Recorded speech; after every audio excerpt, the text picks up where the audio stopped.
Welcome to the Tom Bernard Podcast and the Family with co-host Catherine Brandt, Andy Brandt Bernard, and Kristen Burt. and Kristen Burt. Laptop sucks. Why? It's frozen again. It's frozen again. God dang it! Can you handle this or not, Catherine? I look fine to Not.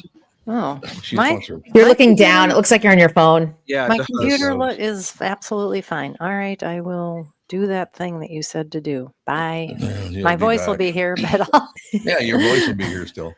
I got a couple of things I got to cover at the beginning of the show anyway, and it's it's one of I can't remember the third one though. Do you remember what the third one was we talked about? I don't know. I don't remember. Anyway, I just got a message from a listener about 10 minutes ago that not one, but two of my favorite Minnesota Twins of all time had strokes yesterday or today. Yeah, crazy. I don't know. Tony Oliva, who is, what did you say, 86 years old, Andy? Yes. Nicest guy. Nicest guy you'd ever want to meet. Tony Oliva was a great superstar player. I hope he's going to be all right. But having a stroke at 86 has got to be pretty severe, isn't it? Yeah, I would think so. But it says he's recovering, so good. But yeah. Depends on where the stroke is and how quick you get attention, the medical attention. Yeah, that's huge because some people don't realize. Fast. And Andy just educated me on this situation because, Kent Herbeck these are two of my favorite Twins of all time, and Kent Herbeck is a friend. The fact that he had a stroke at only 64 years old, but then Andy told me when you have knee surgery, which he just had, clots tend to get weird and you can have a stroke quite easily after surgery. Yep, of all surgeries, knee and leg surgery are the most likely to throw clots, I believe. That's strange because that's farther away from your head. You'd think that you'd be safe. Well, there's a few reasons. One of them is because there's just so much blood flow in that area. Legs have a lot of blood flow. And then DVTs are like a thing to begin with. If you don't move your legs enough, a DVT can form.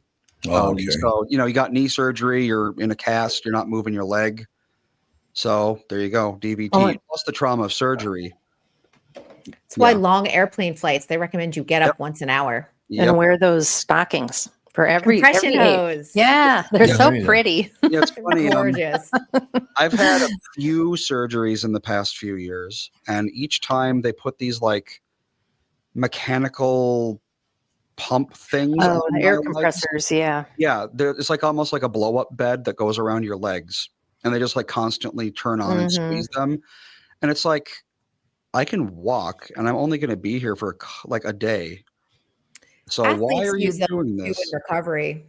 Yeah, they just do it by default now, but you can't lower the risk of a clot to zero. I will tell you this is the kind of guy that Kent Herbeck is. I have not reached out to Tony Oliva yet. I know Tony, but not as well as Kent Herbeck. But I texted Kent and I said I had heard that he had a stroke, and if he needs anything, just, about 15 seconds later, he responded and said he's going to be all right. But he's just a dear friend. Well, he was on the show for a couple of years, right? Yeah. And then Pat Eberts, of course, died. There's another guy I just loved. I thought he was a wonderful guy, and he died, and a lot of his clients did not renew after he died. And I understand, the fact they couldn't deal with Pat anymore has got to be tough. Pat was a phenomenal salesman, just a great guy. Yes. So, that's the situation there. But Kent Herbeck called. He literally texted me about 15 seconds after I reached out to him through text. He's a great guy, 2-time World Series champion. One of my favorite things that ever occurred on this show, the family show. We had Herbeck on talking about baseball and all the rest of it. And I said, I got a big day today, Kent. He goes, oh, yeah, what's that all about? And I can't even remember what it was, but I told him what it was on this show. And there was a pause, and he said, God, that's really great that you achieved that. I hit a grand slam in the World Series. So I feel much better about such myself. a wise guy. You're right in your place. He put me right in my place. That guy is, he's enormous. And he played man, first 6'5". base. And I remember him, I think it was him.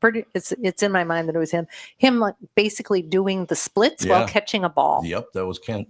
I mean, he was just a monster For guy. men, being able to do a split Yeah. is Yep. actually It's very Yeah. difficult. it's very challenging. Yeah. Yes. Women a lot 6'5", easier. 6'5", 250, and he could do the splits. What the hell? And if he couldn't, it's a good urban legend that I'm spreading around about it. I What think else? with the Savannah Bananas, they can do splits. Yeah. Savannah Bananas. As a matter of fact, they get mentioned on my site all the time on X.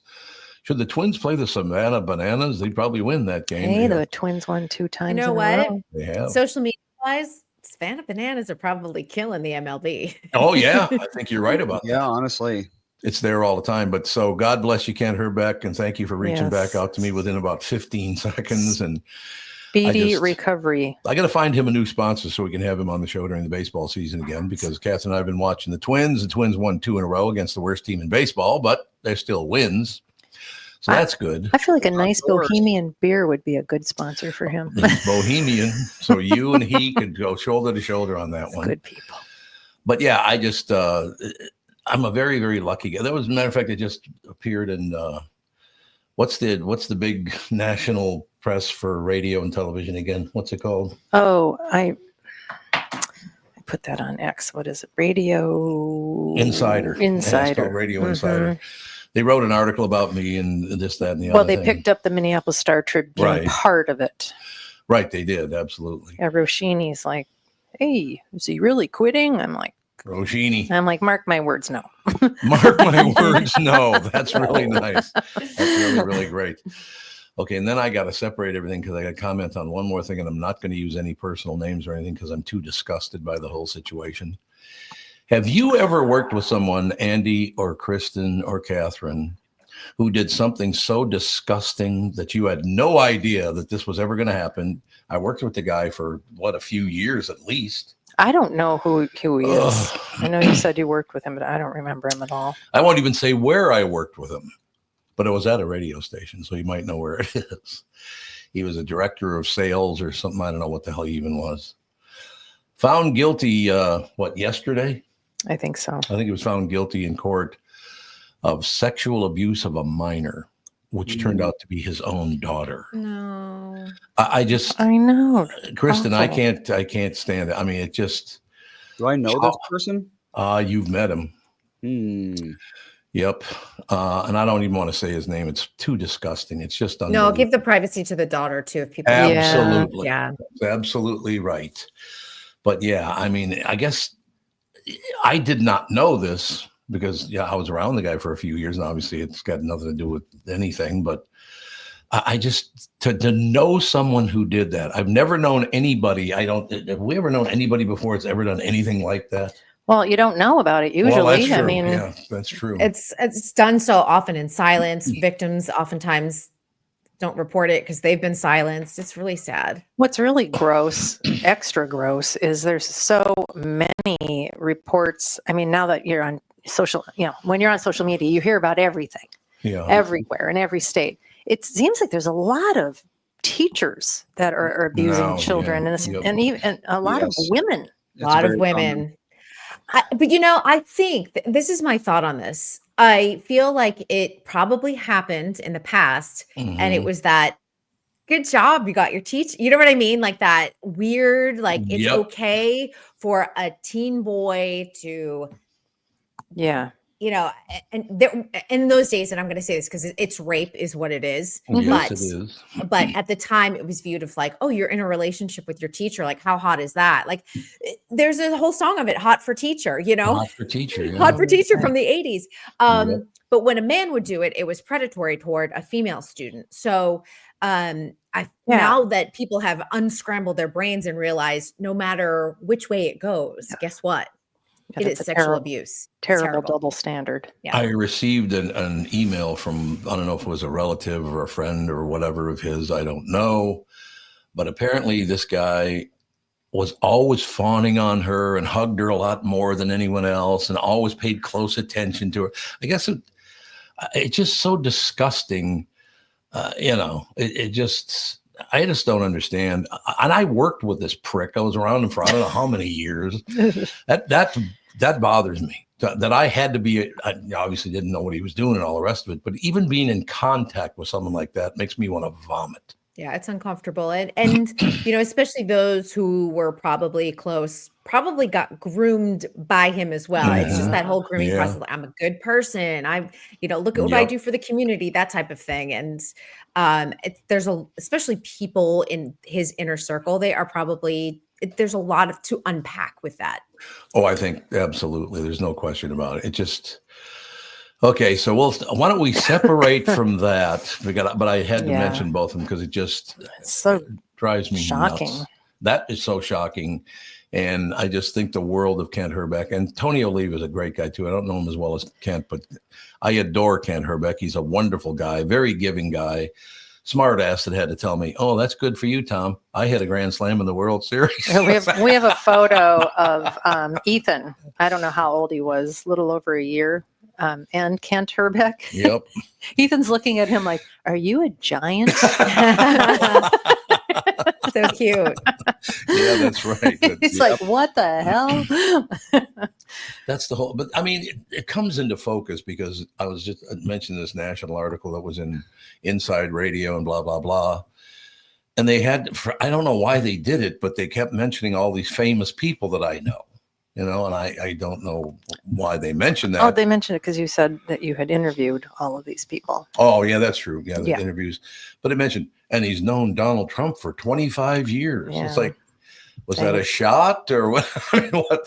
Because when he first, Art of the Deal was about 25 years ago, wasn't it? No, it was like 40 years ago. It was well before I was born. It was 40. The Art of the Deal was 40 years. It was in years? the 80s. By the way, I put up a meme yesterday, and the meme said, when they're like, oh, that was 20 years ago. And in my brain, it's in the 1980s. 20 years ago.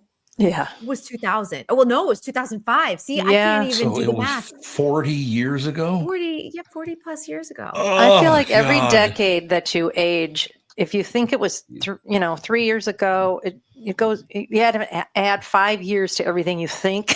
Oh, actually, it was 87. So it's only 37 years. It was only 37 years. 37. Never mind. I was born, but I was too young to remember coming. I need to add like 10 years to everything that I think. Yeah. Not even 5. Yeah. And I can still hear him he was on the phone when he called in on the phone because his Art of the Deal came out and he was going to plug his book. But I can still hear in my head him. He was just a businessman at the time. He wasn't even in politics yet, obviously. But he kept talking about the fact, highest rated morning show in America, got the greatest ratings, got a 40 share. He was sucking up to me like there was no tomorrow. So I would talk about his book. That book did very well, though, didn't it? He's good at Art of the Deal was huge. That was huge. It's still kind of the Bible for business. So, I guess, and I do want to go to break and get back. And so Kristen has the final, 20 minutes of her segment that she can talk. If she's recovered from her Jello shot. Yes, that's right. Let's not forget about that. I am. I'm good. But the one that I bit into, took a little bite of. Do you have those days where even, good and bad and indifferent and all the rest of it, where you realize how many people you actually know? And being in the business, a lot of them are very, very famous. You don't think about that on a regular basis, or certainly not a daily basis or monthly or yearly or whatever. But when all that kind of groups together, you realize that's so weird. The fact that it was mentioned that I did not know that I've known Trump for 37 years. Well, God. He's kind of getting up there. Yes, he is. There's no question about that. But Kent Herbeck and Tony Oliva, I adore both of you. You're two of my favorite players of all time. Just great people, both of them. But the other prick I'm not going to mention, I hope you get killed in prison. I do. Well, they don't like chomos. Oh, they don't like chomos in prison. He's going to get his ass handed to him. I'll tell you that. Good. Too bad. Glad to hear it. Yeah. All right. We want to take a break and we'll be right back. And Kristen can get us away from this. But I had to mention all that stuff because first of all, these people are very, very important to me. The Herbecks and Olivas of the world. And I adore them. They're great people. So we'll be right back. Kristen Burt will bring you entertainment news right after this. From Brad, Shawn, Bryant, Michael Bryant. What's up, Pally? Oh, not much. Doing my usual thing of telling people they shouldn't be texting and driving. In Minnesota, you can't have your phone in your hands. You can use, hands-free, but you can't have your phone in your hand for whatever reason. And that's why they made the law the way they did, so that police officers could see a phone in your hand and you got no excuse for why you got it there. Do people know that that's the law? I hope so. I mean, they used to follow it, and then kind of COVID kind of made people forget. And now it's like a freewheeling world out there with cell phones. Let's say you get pulled over because you do have a phone in your hand and you're not watching where you're going. You got to be in pretty big trouble then, I would guess. Well, the first one's not as bad. It's the multiple ones, the problem. And once people start stacking them up, then they have a big problem. And then what we're doing in car accidents is we've started bringing motions for punitive damages, because I'm trying to use the civil law any way we can to stop this, because it needs to stop. Whenever I'd had any problems in my life, who was that I called again? It was like an MB, something like that. Brad, Shawn, Bryant. That's exactly right. It's Tom for Wellshire Alzheimer's and Dementia Care Facilities. Wellshire Alzheimer's and Dementia Care Facilities are a place where your loved one will live with pride and dignity. If you care deeply about someone in your life, Wellshire is the place I highly recommend. Wellshire is a memory care focused facility. It has a full nursing team, always staffed within the building 24 hours a day, 7 days a week. They have never used or relied on any staffing agencies. Wellshire of Medina is now accepting elderly waivers after 12 months of private pay. I know them personally, and they are a family-owned local company conveniently located right in Medina and Bloomington. They're the best staffed memory care facility in the state. Wellshire has a robust community with activities 7 days a week. If your loved one is in need of a memory care facility, please get in touch with my friends at Wellshire. Set up a tour or learn more at wellshiremn.com. That's WEALSHIREMN.com.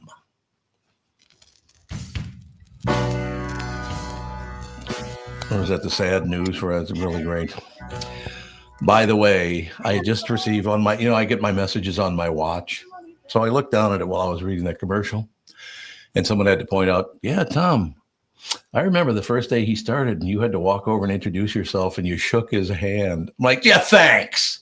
Thanks for having that memory, you pill. I'm shaking hands with a child molester. That's wonderful. Oh, now everyone in chat is wondering who it could be. Yeah, well, you can probably look it up on. Oh, you can find it all over the news. It's all over the news who it is. But in any case, now back to the lovely and talented and good news only Kristen Bird Entertainment News, brought to you by North American Banking Company. Go to nabanco.com to learn more. Member FDIC, equal housing lender. What's up, sister? I got ham news for you, and I feel like we John manifested Ham. this. Okay, John Ham. I know you're having, I got ham news. he's having a ham problem. So Oh, Yeah, he is. he does Okay. have a I ham think problem. that we have ham news that will appeal to you. Now you're gonna have to wait for it, but they just announced that John Hamm will be appearing in a new show for MGM Plus, and it's based off of a true story. It'll be 8 episodes. It's based off of the Indianapolis story, and you may remember this. Fred Heckman, who was the radio reporter, a guy took a hostage and then wanted time on Heckman's show in the 1970s. Do you remember this? Yep, I do. So John Hamm is going to be playing Fred Heckman in the series. I think like this goes back to, because it's 1970s, it's period. This will go back to more of his Don Draper type of persona, right. which I think you prefer over some of his comedic stuff. I just wish it wasn't all about just the same old drony LA stuff. I love that because I live here. I know, and I'm it's sure all you true. And it is all like true. the You're studio, your friends and neighbors. Yep. Like that's what makes LA juicy and interesting. Like I don't participate in it, but I love watching it. Like the drama. The drama. Yeah, it's like the soap opera of the city is really kind of fun. Yeah, I agree. I would imagine so. So I will probably really like him in this, don't you think? I think so. I think because it's a dramatic role. Yep. It's not some of his dark comedy that he's done with Fargo and obviously Your Friends and Neighbors, and not his all-out comedy like you've seen him in Bridesmaids. So I feel like this will be more on point, and maybe we will be back on track between Tom and Ham. Why do you think it is that I don't like? I do really like him as an actor. I thought he was terrific in several things I've seen. But maybe I just don't like the show. Maybe that's what it is. I think you only like him in dramas. Maybe. I think that's it. I'm starting to sense a little bit of a, pattern here. Yeah, maybe. I need Okay. pattern. Yeah, Friends and Neighbors. I mean, one of the reasons why I like it is because, well, I think the cast is really good. I mean, yeah, you're right about Ham. He isn't the greatest actor, and that's just No, he's it's not. kind of apparent in this show. But I can overlook that. I love the fact that they're kind of showing how this consumerism and this, need to have the biggest house and the most expensive watch and this and that, and how it just kind of makes people nuts. Yeah. It does. There's a big trend on social media called just de-influencing, saying like, listen, I bought this at the TikTok shop and it's terrible. And let me tell you why. And I actually think that that's a better review than the one that's like, this is amazing. And you're like, do they really like it or they just want to make money off of it? Well, the influencers, I was watching a couple on YouTube. I started during COVID, because everybody was at home watching YouTube videos, and it was just so disgusting. Oh, this face cream. Oh my God, it's the greatest. The next day, that. This new face cream is the greatest. Oh my God, it's just fantastic. I mean, it's just wow. And as any woman knows, like skin is so delicate, and what works for me is not going to work for you or you or you. Yep. And if you consistently like just mix up all of these like skin creams and serums, your skin is going to freak out. So absolutely. Yeah. I went and had a facial and my skin is just peeling off. And she never said that she did anything like that. Or just like, what is lizard peel? I am lizard peeling. It's terrible.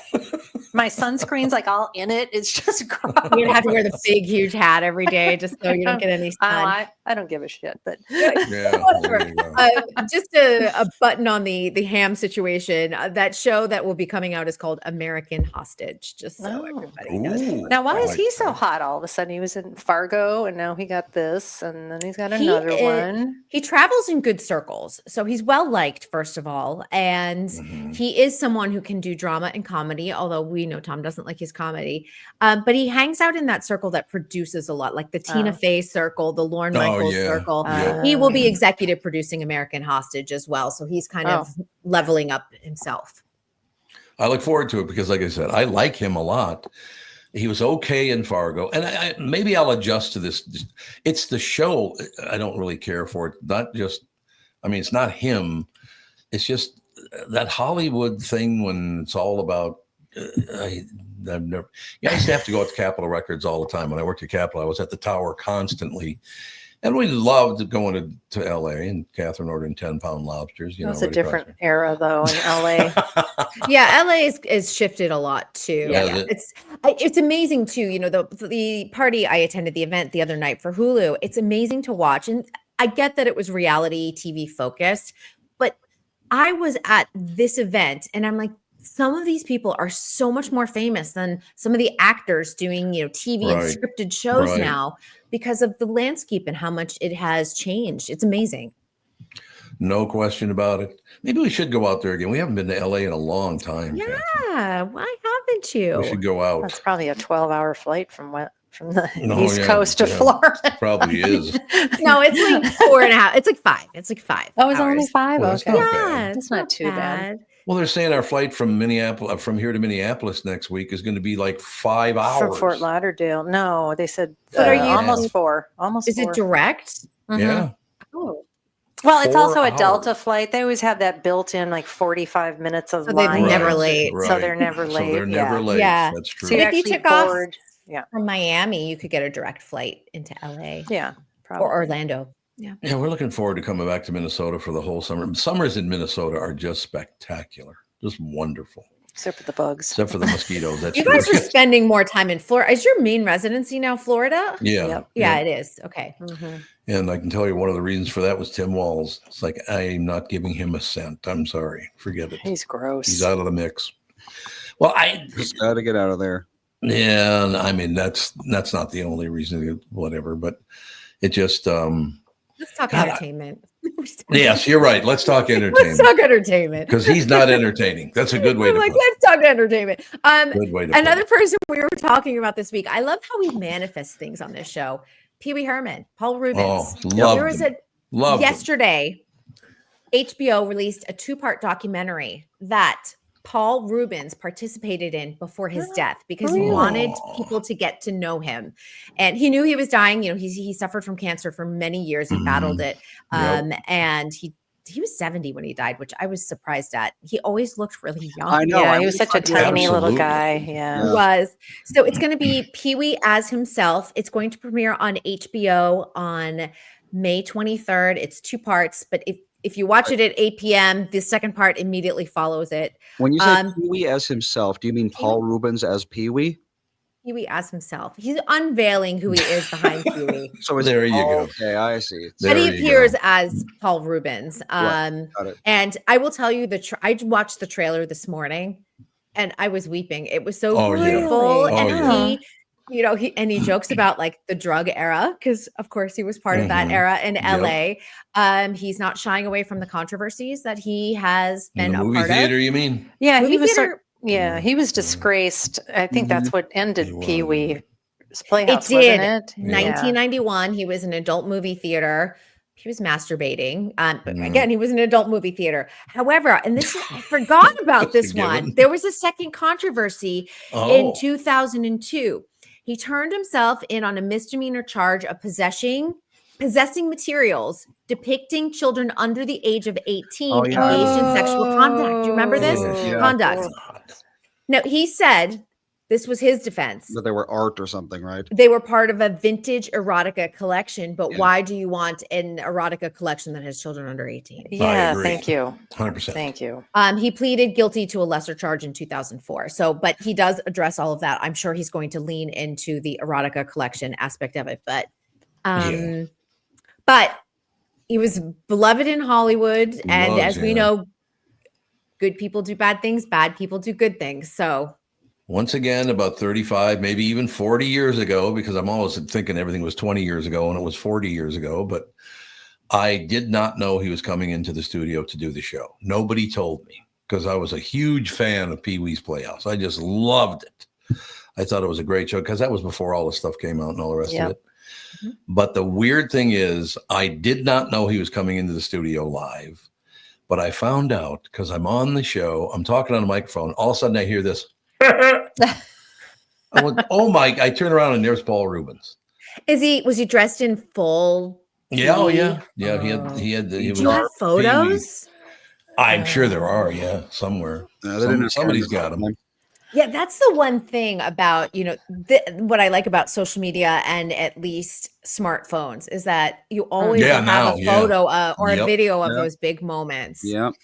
The thing about Pee-wee, or Paul Rubens, I should say, is I guess what made it so gross is that he was, a children's entertainer. Yes. It'd be different if he wasn't a children's entertainer. It just made him look so creepy, and it's like, he's he wants to entertain children. I wonder why. And then all this stuff comes out. It's gross. Well, and let's 100% the 2002 situation is disgusting. So I don't think anyone will disagree with that. I would say the 1991 situation, he was a children's host, and that's why, his show went off the air. I would say, though, he was wealthy enough to have his own porn collection at home, because you at least would have a DVD player. Would you have a DVD player? No, you'd have a VHS player in 1991. So why wasn't he doing that at home?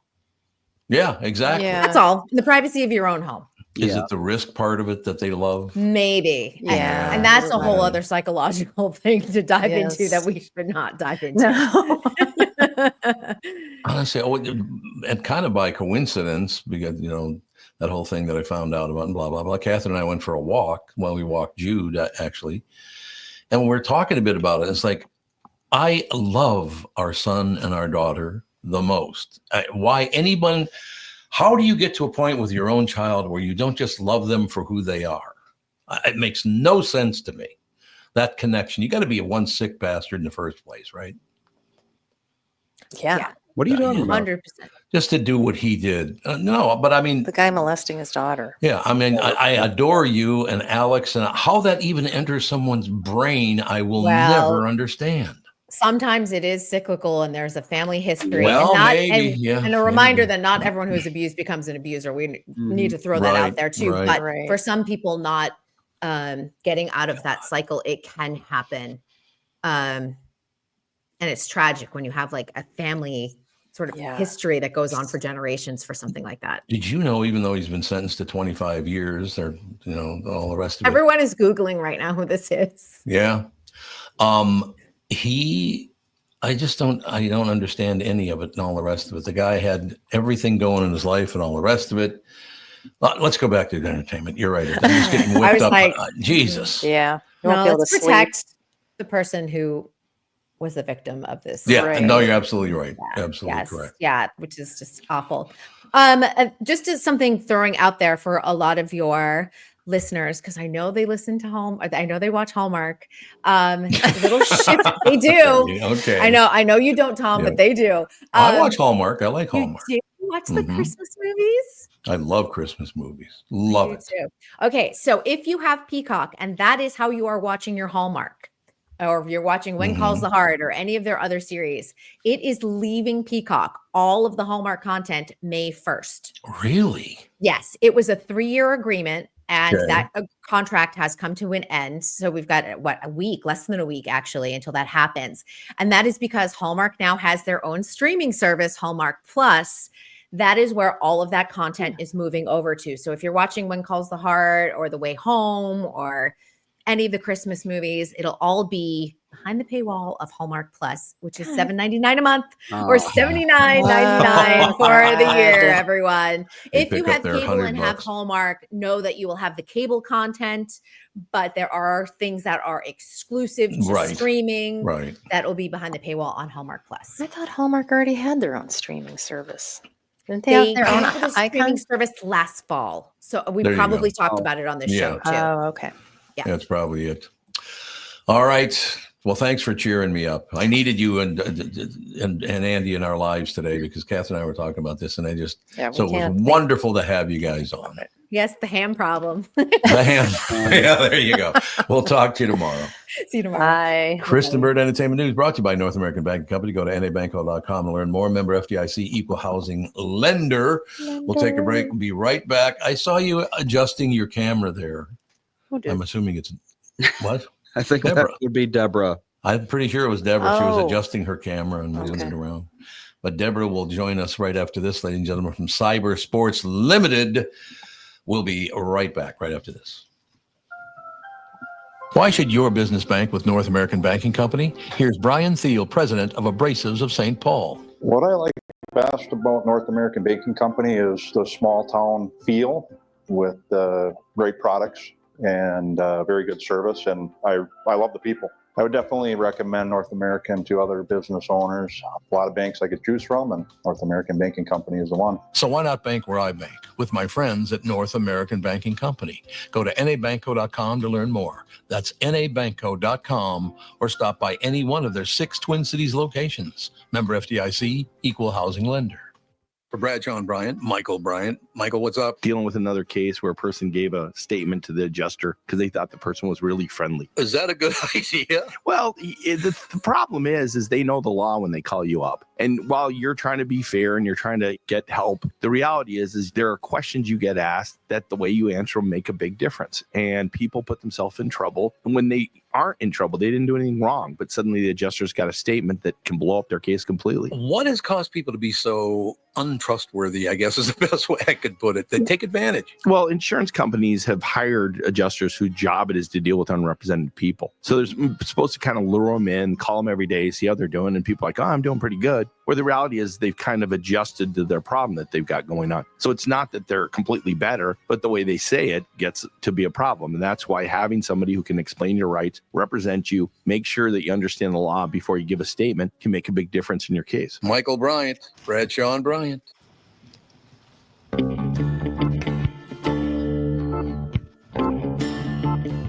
This part of the show is brought to you by Mr. Money Talk, Josh Arnold. Call Josh today for your free 48-minute evaluation. It is a free 48-minute evaluation. 952-925-5608. Are we ready to go? Oh, there she is. I saw you. You were adjusting the screen and the camera. You got your T-shirt on, Cyber Sports Limited. There it is. So Cyber Sports right there. Debra Olson from Cyber Sports Limited. What's it all about, Debra? So yeah, thanks for asking. So Cybersports is a 501c3 nonprofit. It was founded by the former CIO of the state of North Dakota, Shawn Riley. And so the whole purpose of this, and they've done this in North Dakota, is we're teaching cybersecurity through competitive esports. So we're helping high school and college students gain real world skills and engaging in these high stake environments. So they get to compete for a full day. And it's just a tremendous opportunity for college and or, like I said, high school, but we also develop pro teams as well.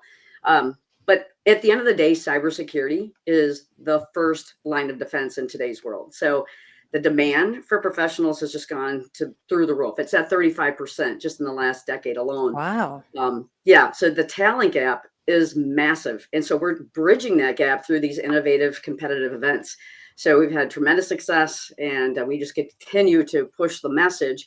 In Minnesota, just so you know, last year was 50 out of the states, the entire United States, of driving computer science education. Oh, and really? We've moved up 2 places this year. Good. 48th place. Yeah. It was a big part of, cyber sports. Been a lot of fun, first of all, except for the fact I'm trying to find a new golf game to play on my computer, and I don't like any of the new games. They got to come out with a better game. That's all I have to say. Are there a lot of esports in the golf game world? I'm guessing not. Yeah. Probably not. We'll put that on the list. But what are you going to do? It all works out in the end. But I just, is it kind of amazing? I mean, it is amazing to me, Deborah, I will tell you, and everybody else listening, that people aren't doing underhanded things, stealing your money, doing this, doing that, 24 hours a day. They just love to get on their computers and just stick their nose in everybody's business. Is it getting worse, or are we protecting ourselves better, or both, maybe? I mean, it actually is getting worse when you factor in AI. The sophistication with cybersecurity combined with that technology is just pushing things completely over the top. And for organizations to really stay on the cutting edge and what they're doing to protect their environment, their employees, their local community, I mean, it just snowballs from there. So we're giving them access to top talent, people that these young students that are already embracing this at a young age, and they continue to cultivate and develop these skill sets that Fortune 500 companies need to be able to address what's coming down the pike. And Tom, yes, it's getting worse. It's getting worse, exceptionally worse, and costing companies millions, and which trickles right down to us, the consumer. Mm-hmm. One of the biggest things about cybersecurity that has changed, I believe, since I was a kid is, well, at least I hope it would change. So the biggest vector of attack 20-ish years ago was probably chain emails, spam emails. People would click on them. They would download, like iloveyou.jpeg.exe and run it. Is that, are people still doing that? Yes, people are still doing that. Yes. Yeah. Unbelievable. Yeah, you would think, cyber hygiene is what we call it. These are kind of baseline things, folks. Come on. These are, but we have to start there and train this into our employee base. So whether somebody like in an organization, whether, a young college or high school student is looking for a specific career as a cybersecurity expert, they just want to, but they still need to understand what is at stake as an employee of that organization. It's all boots on the ground. Everybody needs to be paying attention, whether or not you work in a specific field with a title as a network security admin, for example. So the goal here is far reaching in terms of hitting that bottom line. Shawn? Just one thing very quickly, Catherine. Deborah Olson from Cybersports Limited. Do you guys have anything, Cybersports Limited, where people actually show up on time? Like, say, Shawn Riley would show up on time to be on the show. Is there anything like that? Well, it depends on how many Russians are in between me and getting on. Shawn, how are you? Good to see you. I'm doing really well, and I apologize. Not a problem. We had some problems technically getting in this morning, so. But we're all excited today. So that's a good thing. I have a question about AI. So in the near future, is it just going to be my evil AI program who hacks into everything is going to be battling, cyber security AI? I mean, is that I don't think it's going to be quite like the Matrix where you got two AIs fighting. Are you sure? I Well, feel like it might Brings be. up a good point.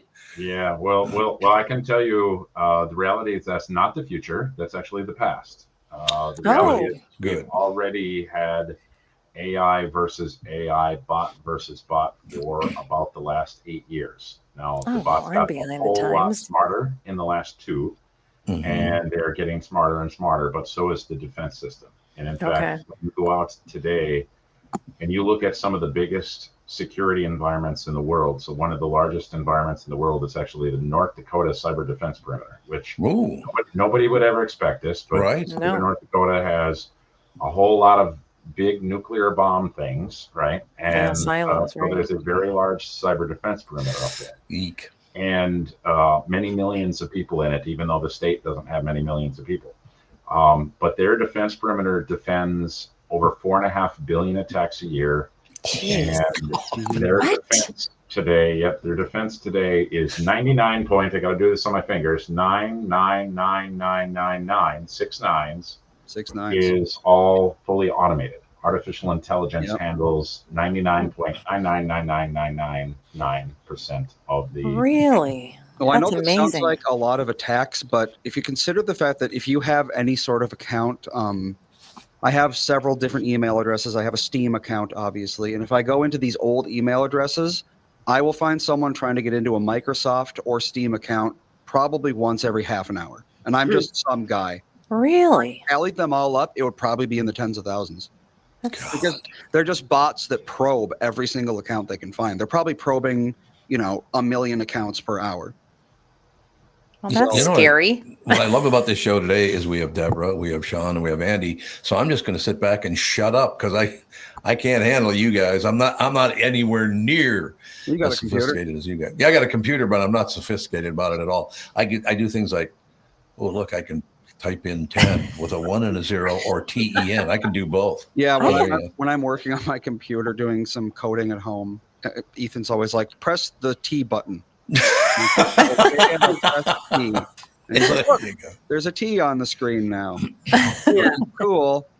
But what was I going to say about the whole AI thing? Well, the number one attack that I'm aware of right now, well, for a personal, like a scam sort of thing, is AI replications of celebrities contacting people on Facebook. So like if you get, Dolly Parton emails you and, you get a video from her telling her that she's in love with you. Yeah, probably delete that. But it works on a lot more people. Really? I was getting something from some celebrity not too long ago, and I'm like, this is crap. You can go online and you can hear people telling stories about, like, my 80-year-old grandpa thinks that he's in love with, Olivia Munn, and but he has to send her $10,000 because she's trapped on an island somewhere, and then fly to him, and they're going to get married.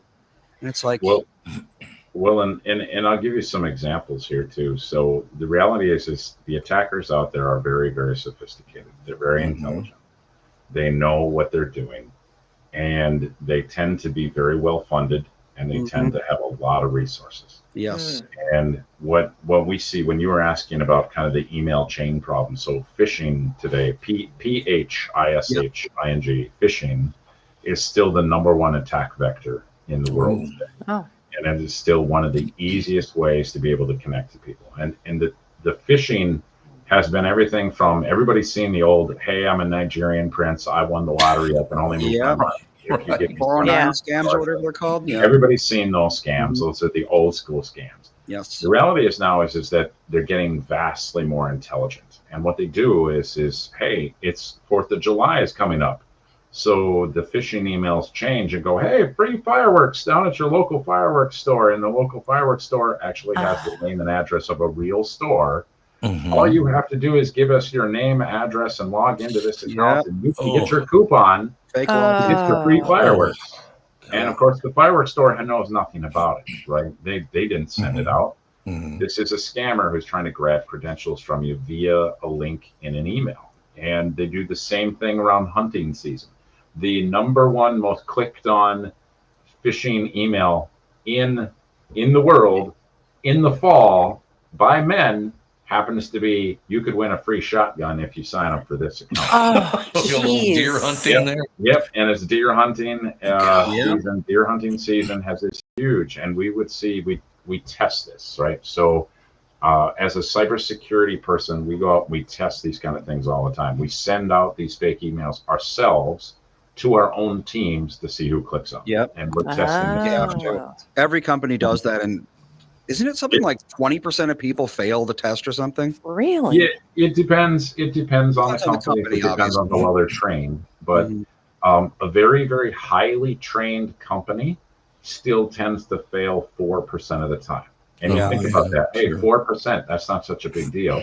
You're like, oh, that's a small number. And then you go, okay, what's the real touchable math, right? That means 1 out of every 25 emails that's fake is getting clicked on. Yeah. And when there's millions of these things being sent, that's a lot of emails getting clicked on, right?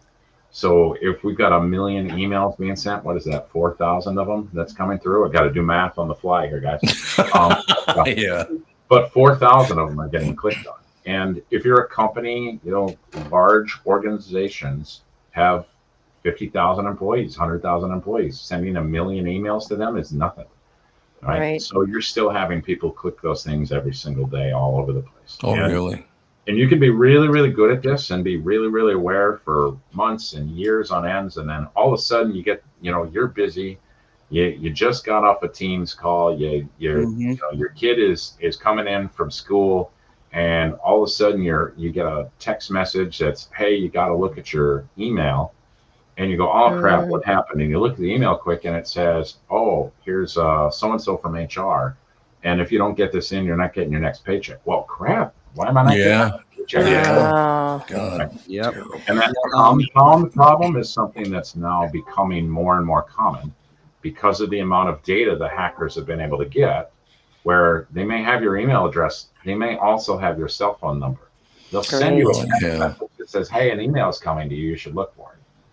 Oh. Then you go, oh, okay, well, that must be official because they're not asking me for anything in this, in this phone message.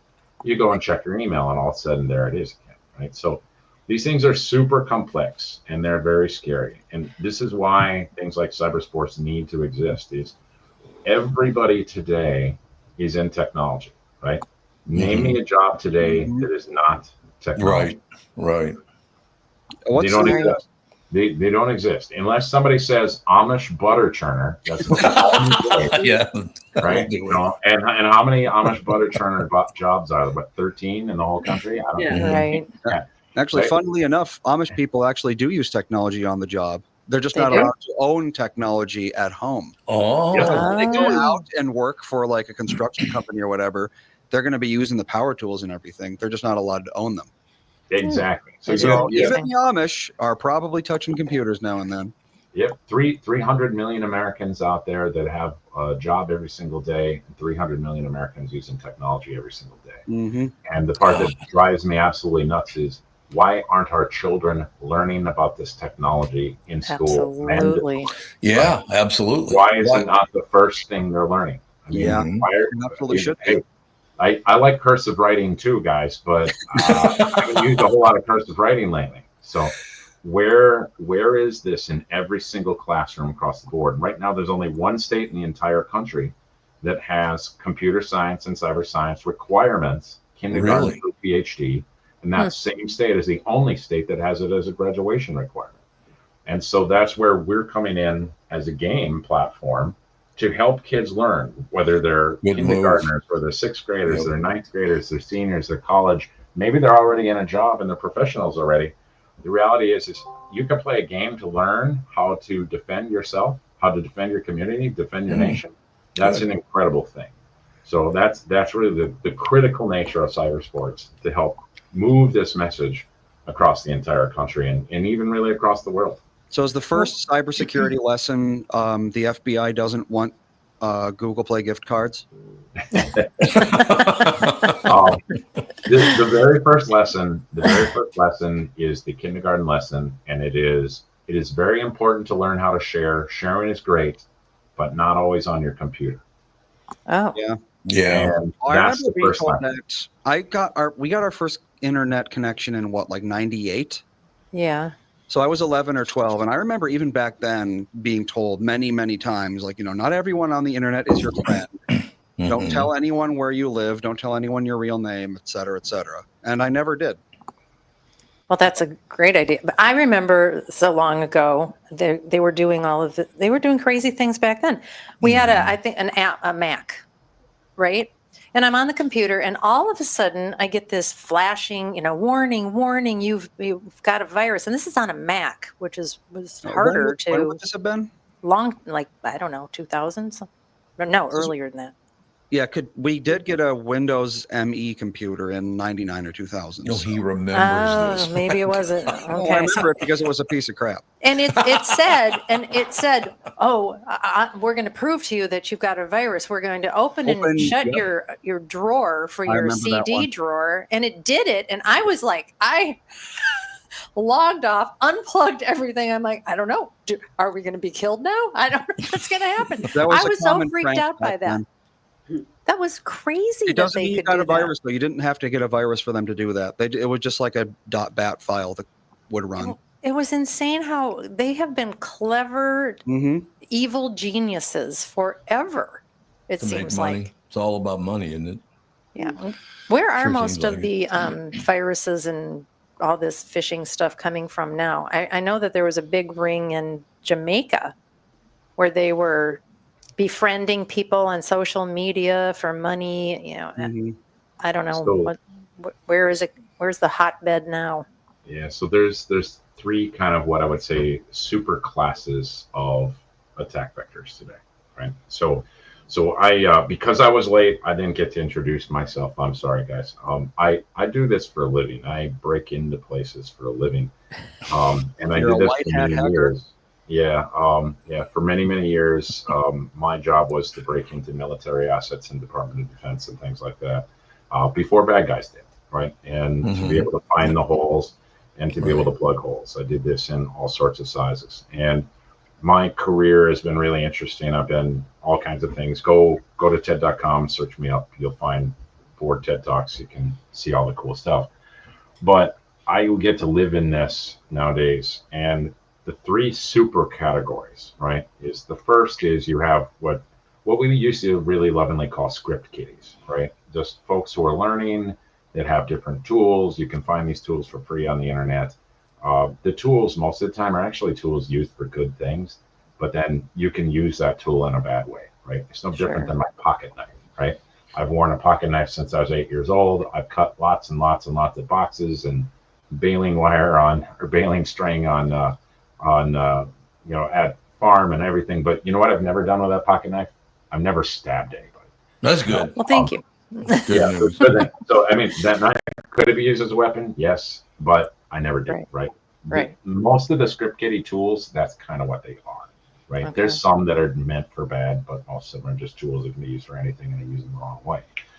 Then there's a group that's organized crime, and when you get into that aspect of like the group found in Jamaica, that's organized crime. These guys are truly very, very intelligent guys who grew up in whatever way, who have been employed by bad actors. Usually they're relatively small groups. They're 30 people, 50 people, 100 people, but they're very coordinated. They act like a company, right? But they're organized in how they create attacks. Then the third big super group is called state actors. And in the state actors world, we have the Chinas, we have the Russias, we have the Irans, we have all of these different countries. Now, the really complicated part is that a state actor with a ton of resources, with a ton of people, especially the Chinese have done this a lot, right? The Chinese nation has done this a lot, where they're able to put humongous groups of resources against hacking different components. They don't typically care so much about money, but North Korea does, right? The Chinese, for the most part, are looking for intellectual property. They're looking for research. They're just, what cool idea do you have? What can we get from a cool idea? Classified information, those kind of things. North Korea, because of sanctions on them over the last many years, uses ransomware as a tool to fund their regime.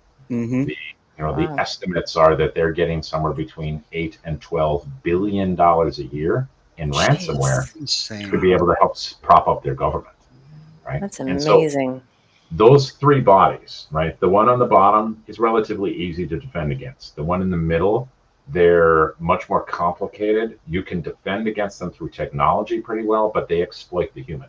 They go after phishing email. They go after the person, the personal contact of things. Sure. Which is harder to defend. The state actors, they're coming with a lot of people and a lot of money and a lot of resources, and they want to steal anything interesting from a technology level. So that $8 billion, that can't come from just like random people paying out $500 at a time, I'm guessing.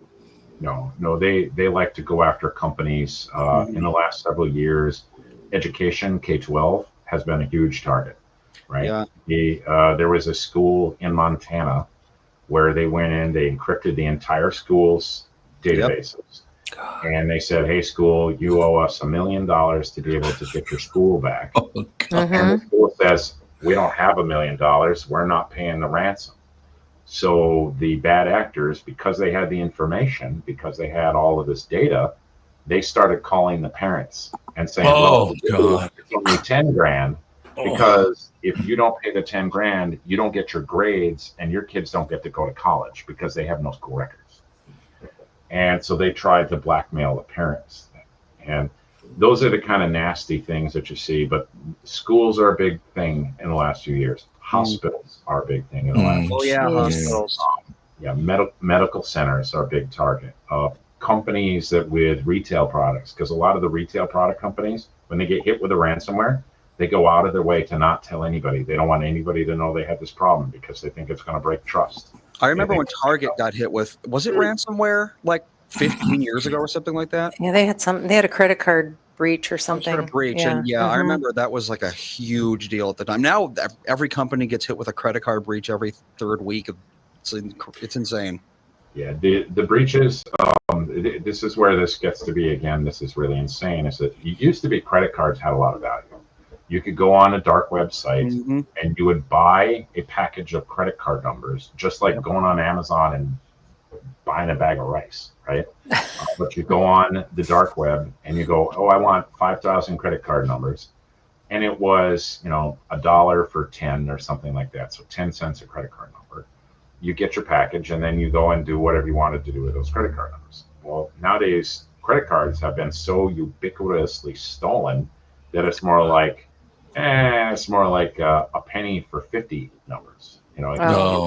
It's just the supply and demand. There's so much of it that's been stolen, they're not worth as much. But things like medical records have been selling for like $75 a piece. Why?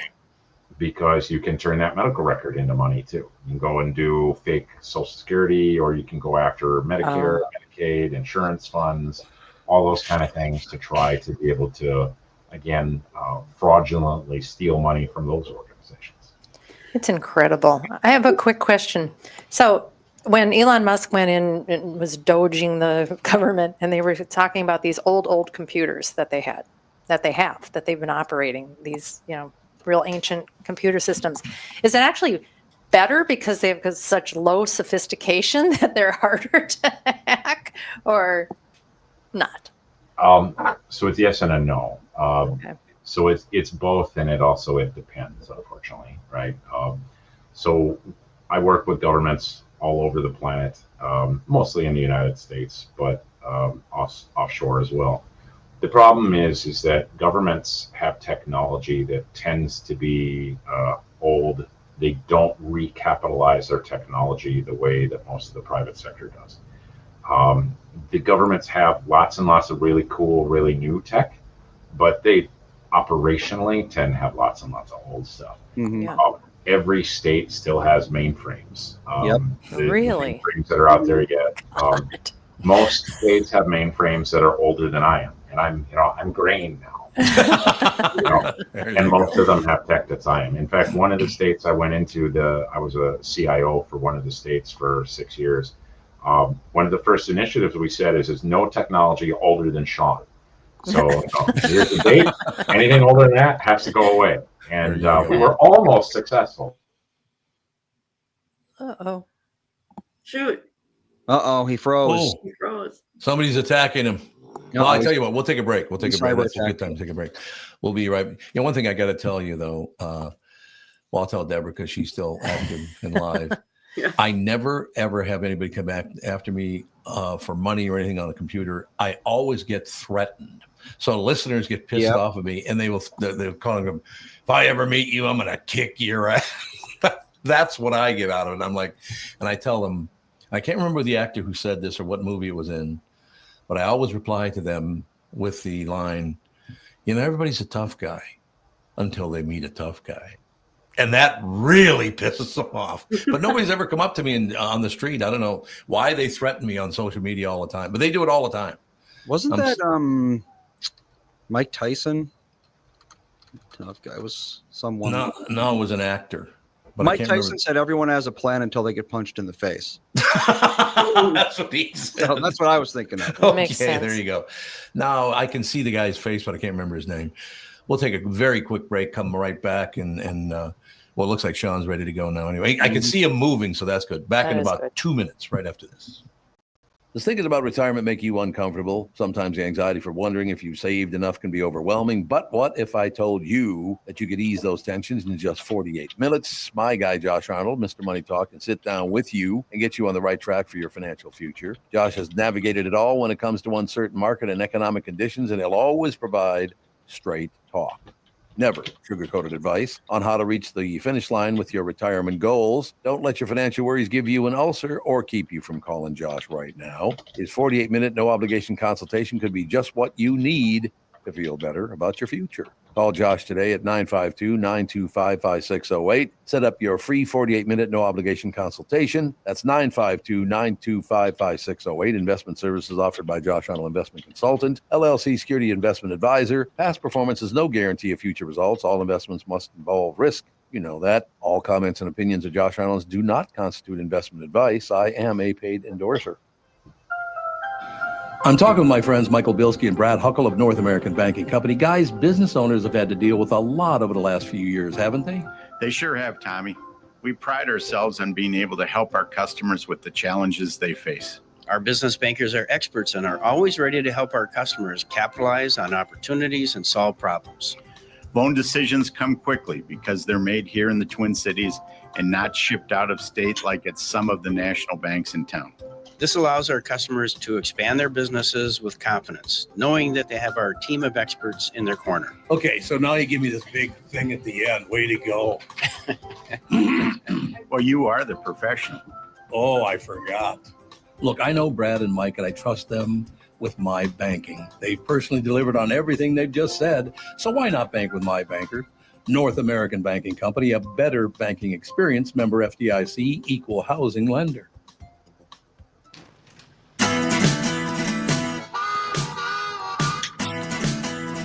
Ladies and gentlemen, this part of the show is brought to you by Mr. Money Talk, Josh Arnold. Call Josh today for your free 48-minute evaluation at 952-925-5608. According to our chat and someone who texted in, you were thinking of Sonny Barger from Hell's Angels.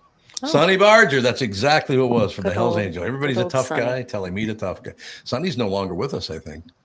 Well, I used to have him on the show once in a while, the KQ Morning Show back in those days, and it was interesting talking to Sonny because he died 3 years ago. Yeah, that's what I thought. He died in prison, didn't he? I think. Let's see. Did he die in prison? Everybody's he sure spent a lot of time in prison. Yes, he did. There's no doubt about that. But no, he did not die in prison. Oh, good. Well, Sonny, I'm glad to hear it because I talked to him a couple of times, and I didn't try to be a tough guy with Sonny, so that all worked out in the end. All right. I'm loving this conversation, by the way, because like I said, what is it about human beings when they have an advantage on you? Boy, they want to do all they can to hurt you. I just don't what is that all about? It's about profit, money. Profit's all that matters. Yeah. That's too bad. I think Shawn froze up again. No, he's fine. Oh, good. You're moving there. I didn't see you move there for a while. I would say, I look at the world a little differently. And I'll give you a couple of minutes of story on me. I didn't really grow up the way most people did. I grew up in Lanesboro, Minnesota. Love that a situation in which my parents were addicted.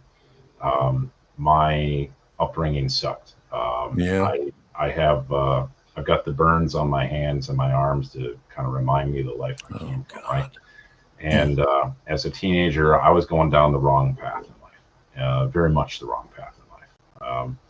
I was doing bad things. I did my time in juvie, et cetera, et cetera.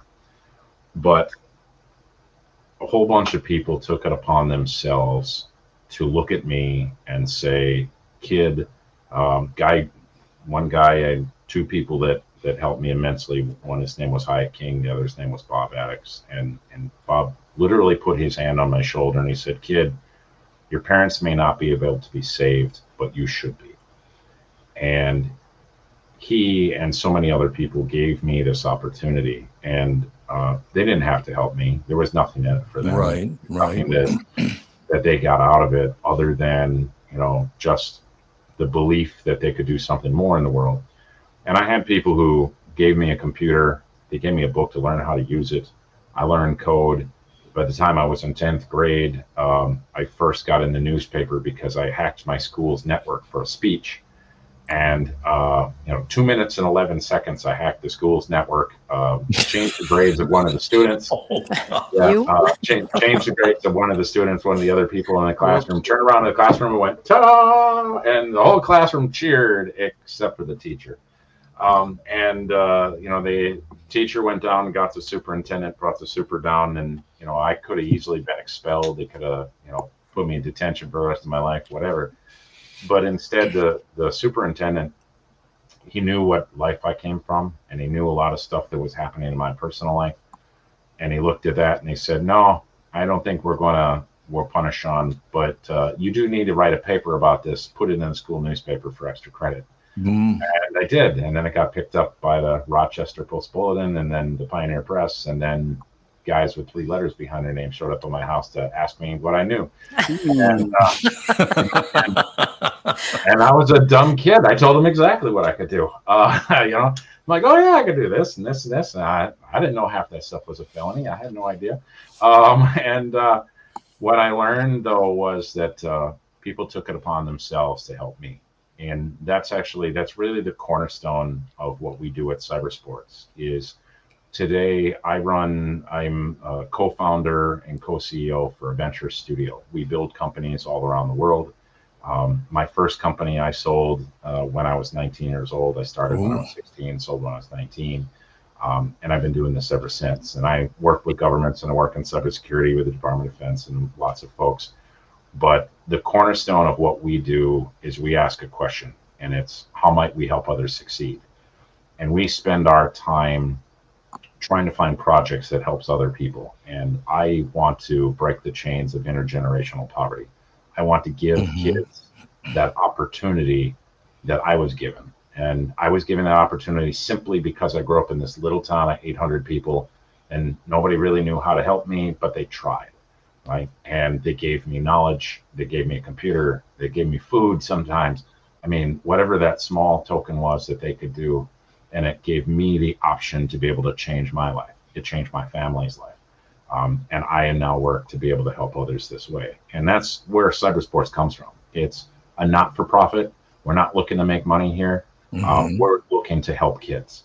And we want to be able to give kids knowledge, to be able to use that knowledge to create careers, to change their trajectory, and to think about where they are going to be in the future. And that's really what this comes down to. And so we are not-for-profit. So anybody wants to make a donation, we'd love some donations, love some sponsorships, love help that way. Because if we can raise some funds, then that means more kids we can help. And I personally sponsor some kids across the countryside. This program is meant to take that and scale that up to hundreds, thousands, and hundreds of thousands of kids all over the world. So that's, I get there's a lot of people out there who take advantage of others, but I was given the opportunity because of people with a huge heart, and that's what we want to pay back. Well, that's fantastic because, I mean, cybersecurity, like you said, it's going to be needed forever now. Yeah.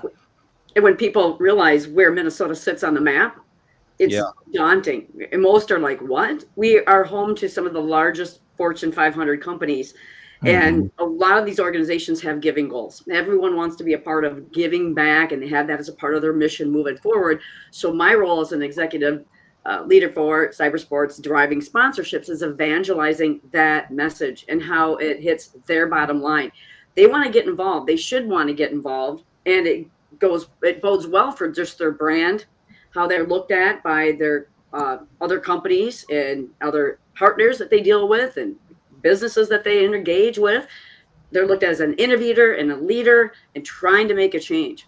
So these events that we host can run $50,000 to $75,000, and we don't have the students pay anything to get involved. It's all driven through sponsorship. So we have a prospectus that outlines these various levels, so someone can be a part of this on a 1, 2, and or 3, 5-year plan, or we have one-time donation options. Either way, this is a powerful thing that we're doing here, and it's helping students develop critical problem-solving skills under pressure, how to collaborate, how to work through projects as a team. These are very complex competitions, and it's about mental agility. You don't just step into this role. You got to earn it and really want it. And there's a lot of scholarships and awards that we are, bringing to these events for these students. So, and like Shawn said, it's breaking down barriers. It's the ultimate in DEI, really. No socioeconomic barriers, no, racial barriers, no sexual gender identity barriers. I mean, you want to pursue this and get a high stakes, high reward job in cyber, this is a great place to start because you're going to have access to leadership from these other companies. And the companies have access to these students. Are online schools getting on board with this? So online schools love this kind of stuff because they can use our knowledge base anywhere in their curriculum, and then they can play live. So it's really awesome for online schools. In fact, for a lot of online schools, it seems easier to integrate than a lot of the in-person schools. Yeah, it seems like a natural fit to me. Yeah, it's a super natural fit. And and like Debra said, so when you talk about things like DEI, right? People love it, people hate it. It's demonized, it's evangelized, and all that stuff. Throw all that crap to the left for a second and just focus on kids, right? Yeah. Kids love games, right? Kids love to play games. Kids learn through games, right?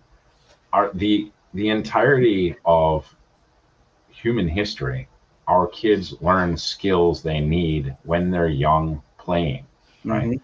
And even cats and dogs and animals, and you look at this and you observe they play when they're young because they're learning the skills they need when they're older. Sure. Here today, right now, right, when we get kids playing in computer games, it's 50-50 male-female. It's reflective of the demographics, right? I mean, the last year's regional champion in Minnesota was a team of 5 girls, right? The state of North Dakota's state champion, the overall state champion, was a team of 4 girls, 1 boy, right? The reality is that you look at this stuff in normal computer science and not cyber science, you don't see that kind of breadth of demographics. But forget all the DEI crap and just look at who needs to know about technology, right? Everybody. Everybody. So if you can play a game that engages people and engages everybody from everywhere, that's an amazing thing, right? And from my side, I want to engage the kids that never had the dollars to be able to play, right? They don't have the best school. The schools right now in Minnesota have one of the lowest accessibilities to computer science and cyber science in the country. I mean, really? It's just ridiculous. It's kind of shocking. Minnesota's got high education rates. Minnesota's got very good science numbers, very good English numbers, but we don't offer computer science and cyber science to our kids. We just don't. And it's abysmal. When you look at, we've got the highest density of Fortune 500 capitals of the country in the Twin Cities and around the greater Minnesota, and yet we have that kind of aspect of education that just drives it up the wall. Well, it's funny because any Minnesotan, or honestly any kid probably in America who was born between the years of maybe 1980 and 1995 will have played a game by MECC. So Oregon Trail, every kid knows what Oregon Trail is, Number Munchers, that sort of thing, all made by this company called MECC. And that stands for Minnesota Educational Computing Corporation. So Minnesota was in like the 70s and 80s, they were the trailblazers of these educational computer games, getting kids playing games and learning at the same time. But somehow at some point we just kind of, eschewed all of that. I loved Munchers. I played Munchers all the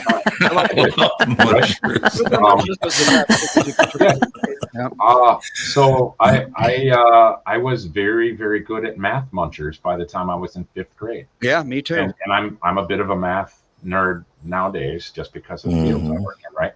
Yeah. But I was really good at math Munchers. I love the history Munchers. I love the geography Munchers. It was really cool. And I will tell you, I learned more about history and geography from Munchers than I learned probably in my entire 6th grade history class. Yep. Right. And those kind of things were awesome. And where is it now? Why is it gone? Right. And there's other platforms like this, like Carrot Sticks. Carrot Sticks was a great math game for 3rd graders, specifically for 3rd graders all over the country. And these kids can go out there and they can play games and they can learn mathematics and they can do all kinds of stuff that moves them up the levels, right? Why not leverage those type of things? When we see different gaming used in classrooms, so there's different lab technologies where kids can go into a lab and they're given a game to build a bridge, right? And when they build that bridge, there's all these pieces there. And it kind of looks like a big erector set or a Lego set, right? But every colored piece has a different value to it. The blue one is $10 and the red one is $50 and the yellow one is $100. And your job is to build a bridge at the lowest cost, but still be able to take this little truck across the bridge without the bridge falling down. Yeah. And it's a great project. And what happens to behavioral issues in those classrooms when they're playing that? They're non-existent. Right. After lab, behavioral issues end. Right. They don't even need a teacher in the room most of the time. They have a coach in the room or a guide in the room. They don't even need the teacher in the room because the kids can go, "Ooh, this is great." They're engaged. They're touching it. They're standing. They're moving. Who the hell wants to sit in a chair and face forward and stare at the chalkboard anymore? Right. And the screen time is great for knowing and learning, but you also got to be able to have interactive time. And that's part of where, again, cybersports is awesome because it's not a one and done and one person playing a game. It's a team of 5 kids, and those 5 kids are playing together, and they have to learn how to support each other. They have to learn how to divide their work. They have to figure out how they're going to do that. Otherwise, they don't win. Fantastic life skills. Teams of 5. Does that mean you're playing League of Legends? No, so League of Legends, I played League of Legends once or twice myself. So we use a handful of different games. One of the games that can be used in our environment is Rocket League. You're running around as a little car and you're bashing into a soccer ball. So if nobody's played this, right? You bash into a soccer ball, you're playing soccer ball as a car, right? The ball's a lot bigger than you, the car's a lot smaller. But imagine this as the game is that the kids have learned Python, which is the language to code the car. And what they do is they code the artificial intelligence to drive the car. They code the physics to drive the car. Now, this sounds super hard, right? But it's not. This is like 3rd through 6th graders doing this. They learn how to do it. They learn how to code it. And they get up and go competition, car versus car, ready, set, go. And the car takes off all by itself and bashes the ball into the net, right? And they have learned how to code Python. They've learned how to do artificial intelligence. The next phase of that, they're learning other things in networks, and then they're learning other things in other aspects of gaming. And as that connects, then they can get into cybersecurity. So this is how you build those skills, right? Is you build that baseline of skills and you build them larger and larger and larger until they can get to the point of doing bigger and bigger things. But you do it through games because it's engaging. They get excited. They love doing it. And somebody comes to me and says, "Oh, well, my kids are already playing Cyber Patriot." That's awesome. I like Cyber Patriot. It's put on by the Air Force. It's a great program. I've donated to the program myself over the years. The problem is Cyber Patriot, as part of the Air Force, is capped at how many kids can play, right? So they don't have the ability to make it go to the entire country. And it also takes a ton of time to set up. Our game, all you need is give me your email address and your team name and ready, set, go, right? Super easy. And then the other side of this is, like I said, I like Cyber Patriot. I play Cyber Patriot. I also play Cyber Sports. I also play a bunch of other games. You know anybody who only plays one game? Yeah. Why not play a ton of games? Learn different things from different angles, right? Play a bunch of games. My kids love Halo. My daughter, she likes to play these little, bedazzly games where things crush each other. No, Candy Crush.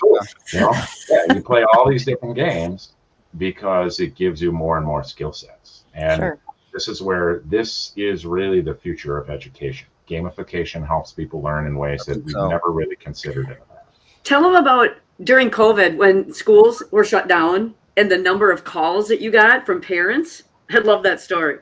So I worked with multiple states across the country, and when COVID launched, came into existence, I was the CIO of the state of North Dakota. I was a cabinet member for then Governor Burgum at that time. And one of the projects that we were working on was response to COVID. When schools shut down, when academics shut down, we got an average of one call to the governor's office per hour, right? So irate parents, very angry that schools were shut down, one call per hour. Later in the year, as COVID got worse, they put a pause on sports. When we shut down basketball, we got an average of 3,000 calls an hour. Oh, God. So you tell me which one parents care about. Yeah, right. I mean, everybody talks about we care about academics and we care about education, et cetera, but the reality is how many of the parents show up for a spelling bee versus how many show up for the basketball game, right? How many of them show up for academic triathlon, which I love, right? Versus how many show up for football, right? Or hockey. And where I'm living right now, it's hockey. Everything here is hockey, right? But the reality is that it's okay. I don't have a problem with that. But then why don't we think about that in how we educate our students?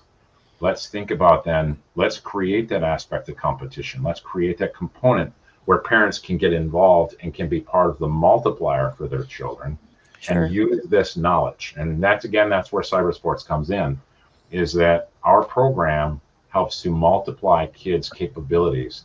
And they don't have to be the smartest kid in the class. They can still play the games, right? And as they learn and they grow and they get excited, maybe they want to compete. And if they want to compete, that's awesome. Then let's go play and compete. And when we've seen here the state of North Dakota's championships for their Cyber Madness tournaments for the last 4 years, they've got schools from all over the state. They had to get down as playoffs, down to get to the top 25 teams. The top 25 teams come together for a day event. And they go to one of the local colleges and they play down to state championship and they crown a state champion. I mean, these are amazing things. And our program, when they get down to that state championship level, every one of those kids who wins goes home with a $15,000 scholarship. Oh, that's amazing. My son played on the Awesome Blossoms Blooming Prairie team, won the state championship. Football, played in the Dome, played at US Bank Stadium. It's awesome. I was super excited, right? You know what he went home with? He went home with a check or with a bill for me to pay for his football ring. There you go. So I paid for his football ring instead of him getting a $15,000 scholarship for football. And I love the fact that he played it, right? And he's in football. My other son's in cross country and golf. My daughter's in dance, et cetera. And I love those sports, and that's great. So, but why not add education to part of the nature of sport? Absolutely. So where can people go to donate or find out more about your organization? So, Debra, go ahead. Sure. They can go to cybersportslimited.org and you'll be able to see the competitions that we've got coming up. And there's a link right at the top to be able to donate. They can reach out to me to learn more about sponsorship packages that we've put together. And my email address is debra.olson@bizblocks.com. So we've got a couple events. One's here May 13th, just around the corner. It's going to be at Mystic Lake Casino. It's called Secure 360, happening on May 13th. And then we've got a big one kicking off in the fall. That'll be at the Cyber Security Summit. So October 22nd. Anyway, those are both events that are going to be just packed with excitement, a lot of kids. And we're really looking forward to taking this to other states. We've got a lot of eyes on this. So thank you. Absolutely. We got to do something, though. You've got to come back a lot more often because this was a magnificent show. Yes. By the way, Shawn, I worked at KVOX and KNOX in Fargo and Grand Forks, so I know the area really well. Beautiful. But Shawn, you and I should have dinner sometime, but it's going to take about 8 to 10 hours to get through the people that inspired me. I grew up very, very poor in North Minneapolis, and a couple of my friends, David Anderson's father took me to a Twins game, the most beautiful thing I'd ever seen, the very first year they played at the old Met Stadium. But Andy Fisher's father came to me one day. I was 10 years old. He put his hand, because my father was mentally ill. He was taken away in a straitjacket right in front of us to a mental institution. So we can talk about that quite a bit. But the number one thing about that is Mr. Fisher put his hand on my shoulder and he said, Tom, you're very smart. Don't let the other stuff get to you. Use your intelligence, go forward and help other people. You're gonna be a huge success. I will never forget that. But that's kind of what you guys are doing. You're telling everybody you have a chance to be a huge success. I love that message. Yeah. Yes. All right, so come back. Who do I have to? Who would have to put the pressure on to make you come back a lot? Debra can get to me quickly, and okay. Yeah. So why don't we?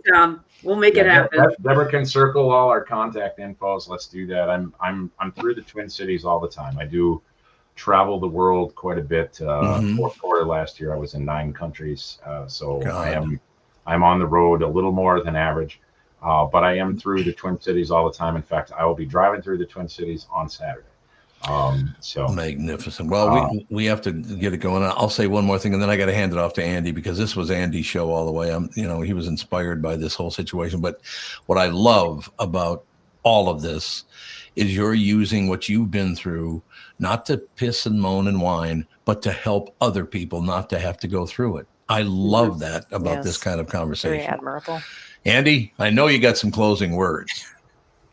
I mean, you've basically been just talking about this whole thing in the chat. One person wanted to know if you have ever met, let me find the name, Kevin Mitnick. Yeah, I have. Yeah. I have met Kevin Mitnick. I have several of his books signed, and I actually still have several of his original metal business cards. Which the metal business cards, for those that don't know, is actually a key lock set. It's a pick set. I've met him a handful of times at different events. Wouldn't say we're like longtime friends or anything, but yes, we knew each other. Yeah, for those who don't know who Kevin Mitnick is, he was a famous, what would you call him, a hacker, I suppose, from back in the day. Yeah, so he was one of the first hackers to, shall we say, create new legal grounds. Yeah. There you go. And I had a little of this myself when I was, what I was doing was in the late 90s. Some of the things that we were doing as part of defending the country, people came around and said, wait, is this legal to do this? We don't even know if this is legal to do this, and we were assessing our own systems in ways that, because digital law at the time was very new. And right now, there's still a lot of things in that space when you get into lights and others. Right. But a lot of the verbiage is like 40 years out of date. It's insane if you look at the laws. Yeah. And Mitnick, he was the first one to kind of break a couple of barriers that everybody looked around and said, I don't know that we can actually prosecute it. It's pretty sure it's bad, but we don't know how to prosecute it. Yeah, everything's legal until it's not. Yeah, pretty much. All right, that is going to do it. But seriously, let's stay in touch. I love the fact when something not so great happens to you and you focus on using it to help other people rather than feel sorry for yourself. I love that about human beings. We'll talk to you soon. Thank you so much to both of you. Thanks for listening, and we'll talk to you tomorrow. Bye. Awesome. Thank you all.